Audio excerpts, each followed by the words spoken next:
The Great War was over. On the 11th of November 1918, an armistice had been signed. In Britain and France, the survivors celebrated victory, the return of peace and the end of bloodshed.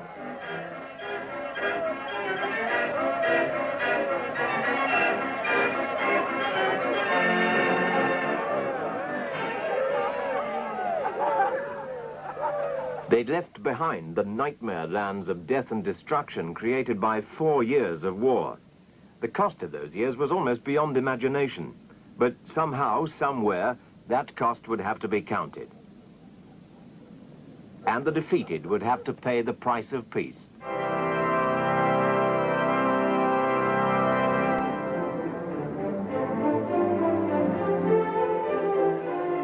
To the west of Paris stands the great palace of Versailles.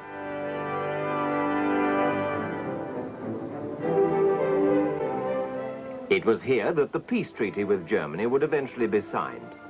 But before that could happen, much had to be decided.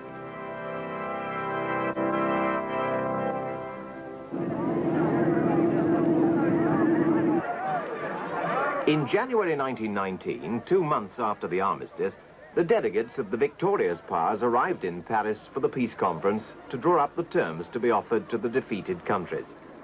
In all, the representatives of 27 nations attended that conference.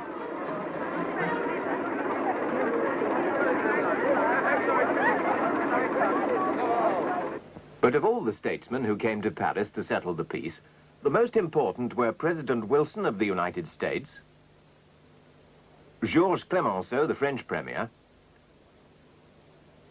and Lloyd George, Prime Minister of Britain. Each had very different ideas of what to do about the central problem of Germany.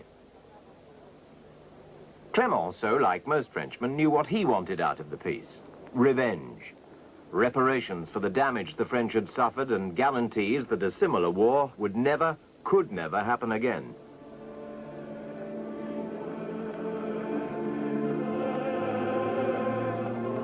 The idea that Germany should be let off lightly would have seemed sheer madness to Frenchmen who'd seen the effects of the German war machine on their own country.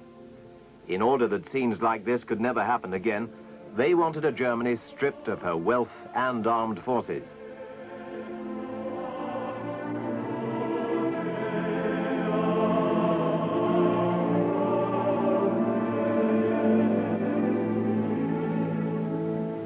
In contrast, Woodrow Wilson appeared to promise a just and lasting peace, not punishment. Europe acclaimed him as the great and good man from the New World.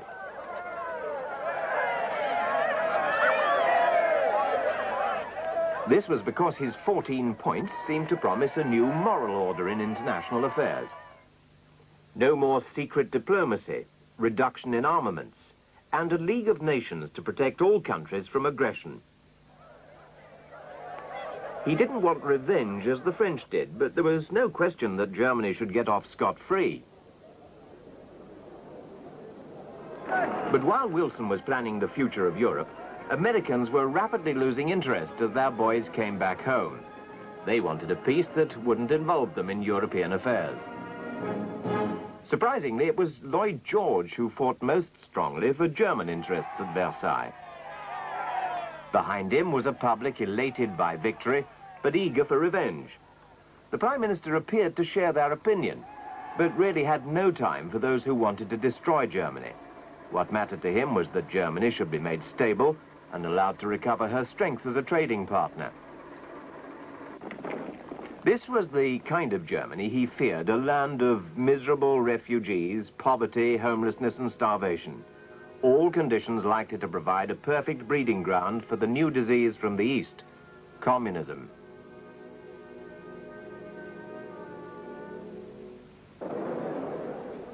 In Berlin, his fears had already been realized. A communist revolt had broken out there in early January. While the leaders tried to rouse the mass of the people, armed communists occupied key public buildings.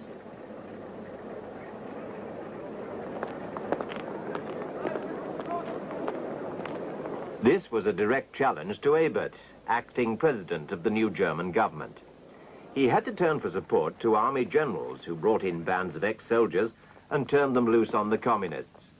Berlin briefly became a battlefield.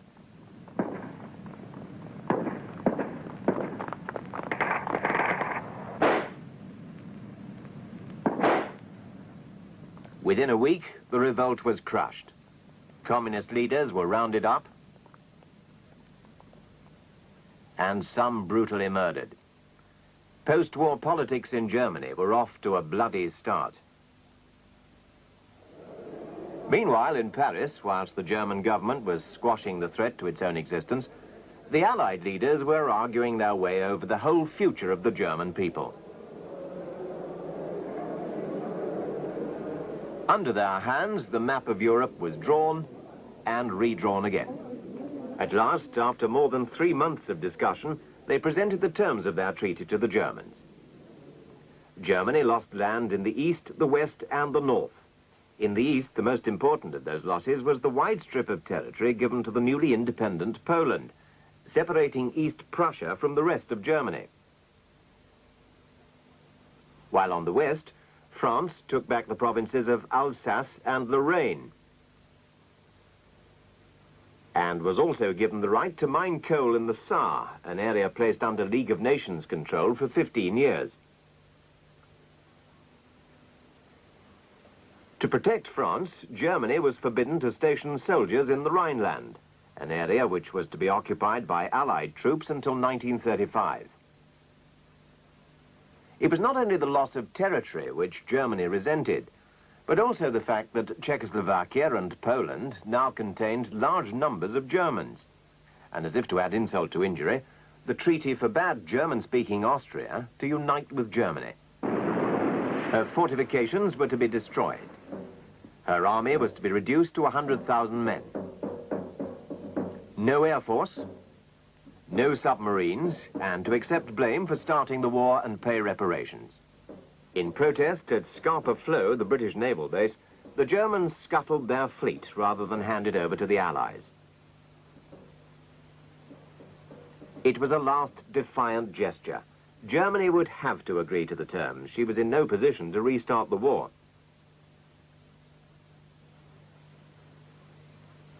So, in the high summer of 1919, the German delegates were brought to the Great Hall of Mirrors at Versailles to sign the peace treaty. It was a compromise peace that satisfied not even one single Allied leader, and predictably the Germans loathed it.